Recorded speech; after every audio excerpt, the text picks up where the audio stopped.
What's up, everybody? Welcome to the Chris Gunther Show. Thank you so much for watching. Be sure that you like and share this video. I would greatly appreciate it. On today's show, arguably the best vocalist in the area, ladies and gentlemen, Dessy Thacker. What up, Dessy? What up? It's good to see you. It's nice being here. Yeah, I think it's been a while since we actually legit sat down and chopped it up. It really has. Maybe like a few years. Yeah, man, that's crazy. Mm-hmm. Oh my gosh, wow. Well, first things first. How are you? How's the family? I'm fine, thank you. Everybody's doing good. Given circumstances, but we're doing really, really good. Your makeup looks beautiful, by the way. Thank you. It was a rush job, but you did your thing, though. Thank you. Did your thing. So, there's no way that I can have you here. And, of course, we got to address it. Your mom, one of the sweetest people, met, God rest her soul. How's the family doing since, her transition? Is everybody still taking it one day at a time? Or I believe everybody is still taking it one day at a time, especially because the impact my mom had on my family. Not just my family, but everybody. Like, if you knew my mom, you just felt her presence as she came into a room. So everybody is still taking it one day at a time. Me, per se, I'm still taking it one day at a time, doing all these things, and you like, dang, I wish my mom was here. You know what I mean? So I'm still taking it one day at a time, but everybody's good. Now, I'll never forget this one time. I was preaching somewhere, and your mom's came out, and she dapped me up and prayed for me, and I was like, man, I got a dap from my OG. Mom was I feel good. Gangster preacher. She was though, and she could sing too, man. Yes, sir. That's where I get it from. I was literally about to her ask. And my dad. I was just gonna ask, so is that where you got it from? Cool, but take me back through it. What made you even want to start singing? Well, of course, I'm a PK. My mom was a pastor. Born and raised in the church, so I was almost like, my first solo was when I was 8, and then I was like, I love that feeling of people looking at me, mostly like how I felt when I was singing. It's a form of expression. I was like, oh my God, that felt so good. So fast forward to when I got older, as a teenager, I was singing praise and worship, leading praise and worship, leading the choirs. You know what I mean? And at that point, I was kind of pushed into doing it because my mom seen the gift in me. So she's like, okay, I'm about to just push you to do this. Even though I didn't want to do it. I didn't want to lead praise and worship because, you're scared. You're scared. And then sometimes it's like, dang, do I really want to get in front of these people and do this? Do I want to lead them into praise and worship when I'm not feeling myself, when I'm not feeling I don't feel like getting up there? But I was pushed into doing that. And then fast forward, when I moved from Delaware to Youngstown, I didn't even want to sing. Really? Yeah, because like I said, I was pushed to always lead and be in the forefront and be in front of people. So I was kind of like church hurt because I didn't want to sing. I didn't want to be pushed to do anything. I just wanted to just do nothing. Honestly, I tried to do other things, but I can't do nothing like I can sing. Singing is my best thing I could do. So I met my wife, of course. I know your wife. Stop. I met my wife. She never wants me to talk about her, and when it's my turn. But I met my wife, and I talk about her so much because if I had not met her, I would not be, I wouldn't be practicing my gift. I wouldn't be putting my gift to use because she pushed me hey, you sure you don't want to sing? This is the best thing I've ever heard you do or ever seen you do. You sure you don't want to do that? And I was like, it took me a few years. It took me a few years to finally say, okay, this is what I want to do. And that's what it was. My first time hearing you sing was at Speak Up Sundays. Yes. Them nugs used to be crazy lit. Speak Up Sundays was crazy. I remember a lot of either new artists would come through or a lot of people that you never knew could sing. All I know is this. One day I was there and I heard you. I'm like, who's that? And I was like, dang, that girl got some vocals on her. And that was around the time I was like, okay, let me just start singing. Let me just do something. That was around the time I really just was like, okay, I'm about to just start singing. There was one night y'all was there, and I want to say you and Jocelyn, shout out to JP, love JP. Yes. I had the biggest crush on JP growing up, man. I did. The biggest crush on her. Look, this ain't no exclusive. She know it. Clearly, I missed my chance, but it's all good, all right? But yeah, though, but I remember y'all did this one song, I think, called Weakness. It was either I'm fighting my strength or whatever the case was. Joe knows it probably was a song we made up on the spot. It probably was, but man, y'all used to be killing it. And I think what I loved about it the most is see, that's the anointing falling. There we go, bow. But you is deep. But no, like I think what I loved about y'all chemistry even back then was y'all just vibe with each other. And you guys just had that type of bond. So take me back through your musical inspirations. Like if you had to give me a few people that inspired you to do music, who would they be? Well, of course, my mom, because we always had to do praise and worship. Not praise and worship. We always had to do rehearsal outside of rehearsal. So like we would be at home and she'd be like, "Sing this right now." It would be, we ain't had no choice. It's either you sing it or you get slapped. Like, you know what I mean? So of course my mom. And then as I was growing up, my mom always listened to a lot of neo soul, like Jill Scott, Music Soul Child. My mom actually sang with Music Soul Child like when she was a teenager back in the day. That's a blessing. Yeah, it was always Jill Scott, India Arie. It was always neo soul. Like, so I would say coming up, it was Jill Scott, Music Soul Child. But as I got into a teenager, definitely Jasmine Sullivan. Definitely. I can see her influence on you. My favorite singer by far. Like that woman. Oh my goodness. Definitely her. Yeah, I think it's just something about singers. Like y'all just have that way to, pull a song out, make people feel it in their soul. I think that's just what us as black culture has too, I think so too. I think it's just in us. It's kind of hard for us from to everything, from music to fashion to entertainment, dancing. It's just in our culture to be artistic. It is. It really is, and I love it. So now you're here. 2020, the EP just dropped. Take us, through that journey. Like, what made you decide that you finally wanted to drop it? Well, first I was just like, okay, I've been singing these covers for years and years and years and years. Trying to establish a brand for myself, trying to get myself out there. But then I'm like, okay, like I started dabbling in writing, and I've come to see that I can really write. You know what I mean? It's kind of hard to not know you can't do something until you do it. That's right. So I started writing, and I was like, I could really do this. So I started writing these songs, and then I just wanted to put a project out. I just wanted people to hear what I'm about. This is a project. This project that I have is just about people getting to know me, know my feelings, how I operate as a person. You know what I mean? I feel like that's the only way your debut project should, be about people getting to know you. But so like during the process of recording this, I started maybe like 2019, maybe I started recording this. I think, I'm not sure. 2019, I started recording this, and then COVID happened. Yeah, it did. Me and COVID, we not cool right now. But so going through COVID and trying to record everything, I mean, of course you got to be careful. I mean, I guess it really wasn't a big thing. I guess COVID pushed me to get it done, because we are essential workers. So I've never was without a job, so that's a blessing. My job allowed me to pay for studio time. Okay, studio time, promotion, all of that. It was really not really that bad. The only thing I would say that was a hump in the road while I was creating this was not my mom not being able to be there. You know what I mean? That was pretty much it, though. It wasn't that bad as I expected.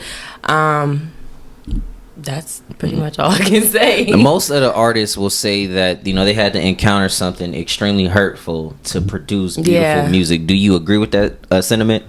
I believe so. Yes, I feel like everybody writes from their point of view at some time in their life, and it creates the most beautiful music because it's vulnerable. It's a place of vulnerability, and it's a place that you grew from. You know what I mean? Not necessarily you were there, but when you go back and listen to the song, you be like, dang, I really grew from there. You know what I mean? And some people out there can relate to what you've written, and you may not even know it. You know what I mean? So I feel like it's very, very powerful when you've gone through something and you're able to relay that in a song. What's the title of the EP so the people can look forward to it? Evidence of Love. It is streaming everywhere: iTunes, YouTube, Spotify, Google Play, Tidal, anything you can think of, it's everywhere.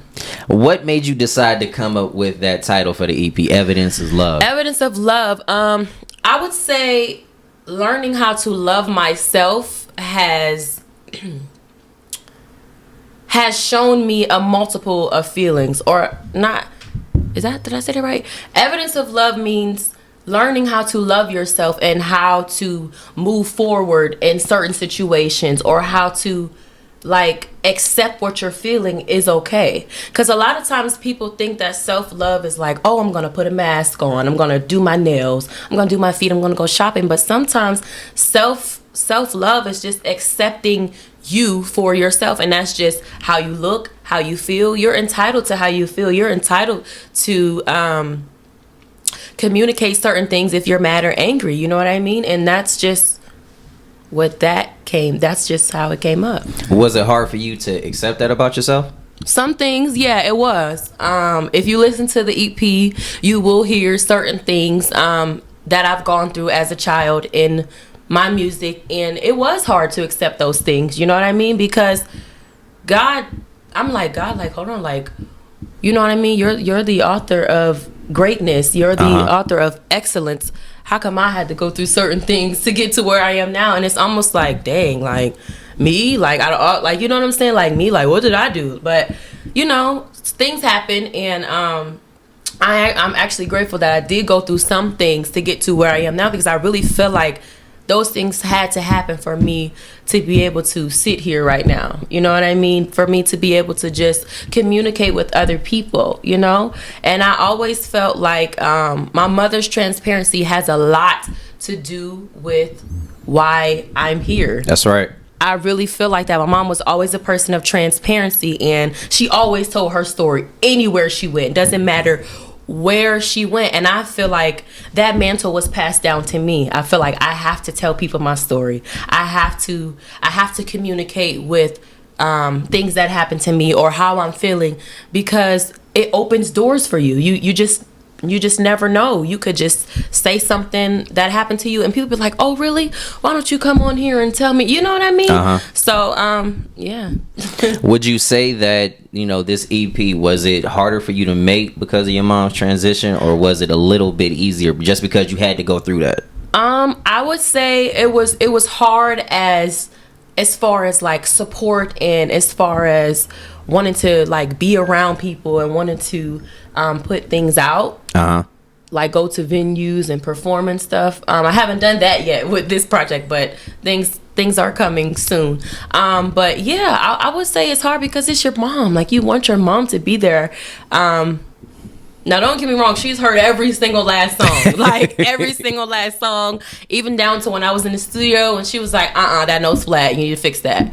Up until her last few days here. Like, she was like, you need to fix that. We were on video. I would not forget. Like, that was one of the last moments she was able to, like, discipline me musically. Like, she was like, you need to fix that note. That's flat. She was like, that's flat. That's flat. I was like, yes, ma'am. I can hear her voice saying that now, too. That's flat. So I was like, yes, ma'am. I'll fix it. And that was one of the last times she was able to like discipline me musically, and it was like funny because it just took me back to like all those years. But yeah, it was pretty hard just not having her there. Everything else was pretty smooth.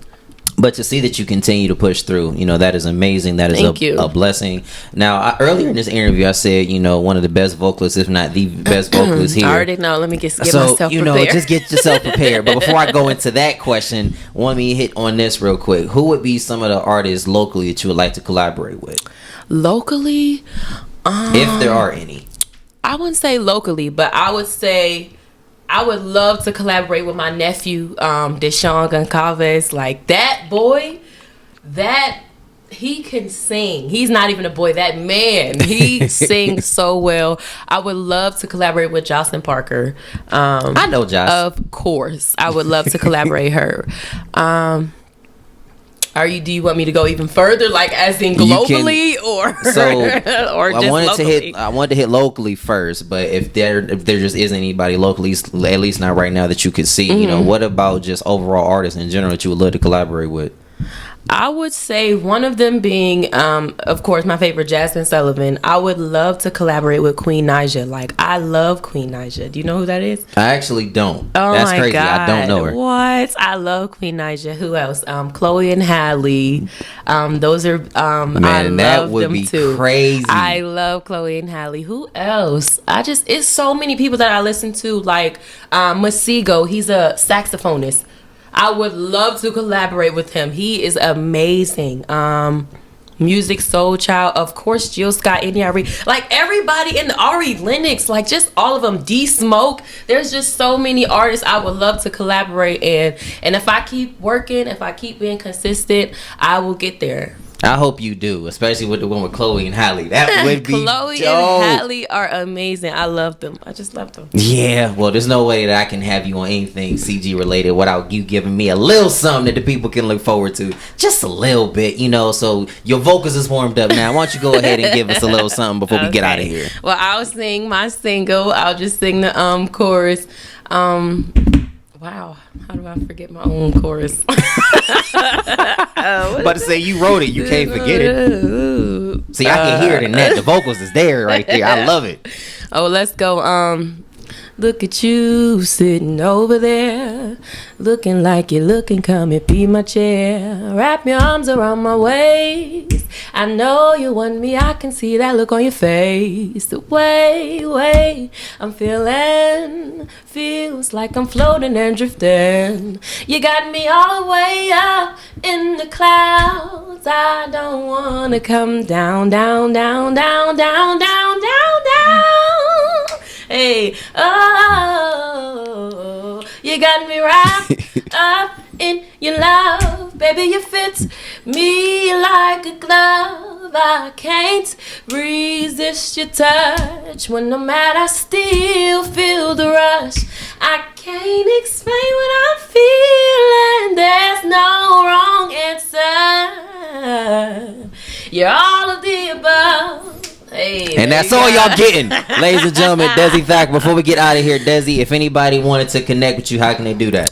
You can follow me on Instagram at Dessy Official Music. Dessy is Dessy Official Music. I am on Facebook as just Dessy, Dessy, and I'm on Twitter as DESSYT as in Tom. So go follow me, stay connected, stream Evidence of Love, and thanks for having me, Chris. I really appreciate it. Appreciate you, Dessy. Thank you so much. Be sure you like and share this video. Dessy on the Chris Gunther Show. Thank y'all so much for watching. I'll see y'all next time. I'm out.